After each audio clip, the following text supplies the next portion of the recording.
Assalamualaikum warahmatullahi wabarakatuh. Jumpa kembali bersama kami Insan Mualaf. Jangan lupa like dan subscribe channel kami, agar selalu menghadirkan video-video terbaru tentang mualaf. Perpindahan keyakinan bukanlah hal yang mudah dilakukan. Perpindahan keyakinan menjadi mualaf juga menjadi sorotan. Kisahnya pun menarik untuk jadi inspirasi. Sederet pengusaha Indonesia ini memilih untuk jadi mualaf setelah ada perdebatan yang rumit dan pertimbangan yang matang. Kisah spiritual seseorang memang berbeda-beda. Banyak di antara manusia yang masih mencari jati diri mereka, dan masih berpindah-pindah keyakinan.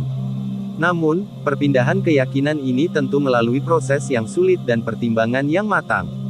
Banyak pertentangan yang mereka alami.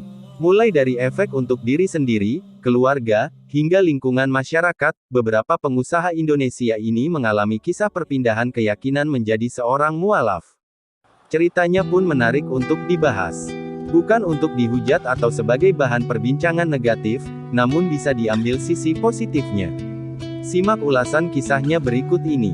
1. Yusuf Hamka. Perusahaan mualaf ini masuk Islam setelah bertemu dengan ulama Abdul Malik Karim Amrullah atau Buya Hamka tahun 1981. Memiliki nama Alun Joseph yang sering disapa Baba Alun ini akhirnya mengucapkan dua kalimat syahadat yang dipimpin oleh Buya Hamka. Ia pun mengganti namanya menjadi Yusuf Hamka.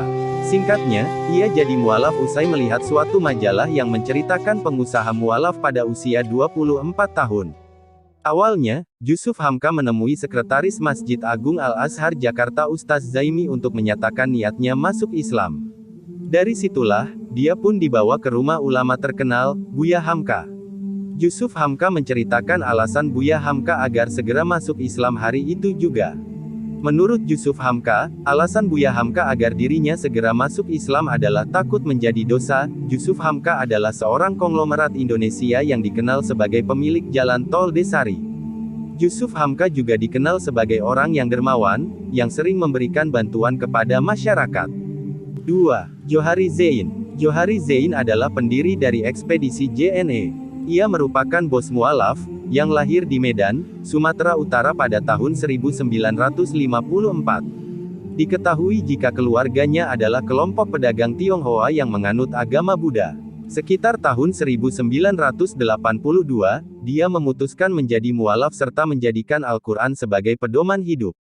Bukan sembarang mualaf biasa, Johari bahkan memiliki mimpi besar untuk membangun 99 masjid. Pria yang akrab disapa Pak Jo ini mengatakan bahwa saat memutuskan memeluk agama Islam, itu karena ia akan menikah dengan istrinya. Keterlibatan sang istrinya pun sangat besar. Sang istri sangat mendukungnya. Setelah menjadi mualaf, lingkungan Islam sangat menyambut hangat Pak Jo. Selain itu, banyak yang bersedia membantu memberikan ilmu agama kepadanya. 3. Lee Kang Hyun. Lee Kang Hyun merupakan mantan Vice Presiden Samsung Indonesia. Perjalanan karir Lee Kang Hyun dan kecintaannya terhadap Indonesia berawal dari ajang pena. Saat itu ia memiliki sahabat pena berasal dari Indonesia. Pada tahun 1989, akhirnya ia memutuskan mengunjungi temannya di Aceh. Melalui proses yang panjang, akhirnya dirinya diterima di perusahaan Samsung pada tahun 1991 dan bertugas di Samsung Indonesia pada tahun 1993. Selama bekerja di Indonesia, Lee Kang Hyun mulai lancar berbahasa Indonesia dan akrab dengan ragam budaya Nusantara. Dari situlah ia mulai mengenal soal agama Islam sebagai salah satu kepercayaan mayoritas di Indonesia. Lee mulai mengenal Islam dari temannya. Ia pun mulai belajar tata cara salat, hingga pada tahun 1994 ia memutuskan menjadi mualaf dan mengucapkan dua kalimat syahadat di Masjid Agung Sunda Kelapa, Jakarta Pusat. Setelah bos perusahaan ini jadi mualaf, dia kerap disapa Pak Haji, meski belum menunaikan rukun Islam kelima ini. 4. Herman Halim. Herman Halim merupakan bos Bank Maspion, sekaligus anak dari Alim Markus. Sebelum masuk Islam, diketahui jika dirinya beberapa kali pindah agama. Kisah anaknya yang memeluk agama Islam yang memberi inspirasi kepada bos Bank Maspion tersebut untuk jadi mualaf. Pada 2004, dia mengucapkan dua kalimat syahadat di Masjid Cheng Ho Kota Surabaya. Herman Halim mengaku merasakan keajaiban setelah memeluk Islam. 5. Hermanto Wijaya, bos Jaya Raya Solution, Jaya Raya Elektronik, ini menjadi mualaf beberapa tahun yang lalu. Bos perusahaan ini mengucapkan 2 kalimat syahadat di Masjid Raya Citra Grand City, Palembang pada tanggal 3 Mei tahun 2019. Setelah menjadi seorang Muslim, namanya menjadi Muhammad Hermanto Wijaya. Dia yakin untuk memeluk Islam setelah mempelajari agama ini, ditambah faktor lingkungan pergaulan dan tempat tinggalnya. Menurutnya, tetangganya selama ini mayoritas beragama Islam. Seringnya bersosialisasi dan melihat kegiatan sehari-hari umat Muslim di sekitarnya sejak lama memberi dampak besar pada diri dan sikapnya.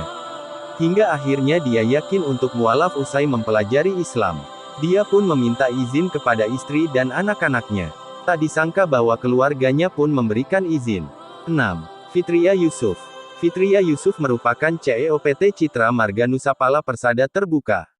Putri pengusaha dan tokoh Muslim Tionghoa Indonesia, Yusuf Hamka ini mengucapkan 2 kalimat syahadat pada Kamis, tanggal 12 Maret tahun 2020 silam di Masjid Lauze, Sawah Besar, Jakarta Pusat. Video bos perusahaan mualaf yang mengucapkan syahadat ini sempat viral di media sosial. Fitri mengaku memeluk Islam karena mendapat hidayah, serta terinspirasi dari perbuatan ayahnya. Tak sekedar sebagai seorang ayah dan atasan yang baik, Fitria mengaku melihat ayahnya sebagai umat Muslim yang taat dalam menjalankan ibadah dan bersedekah.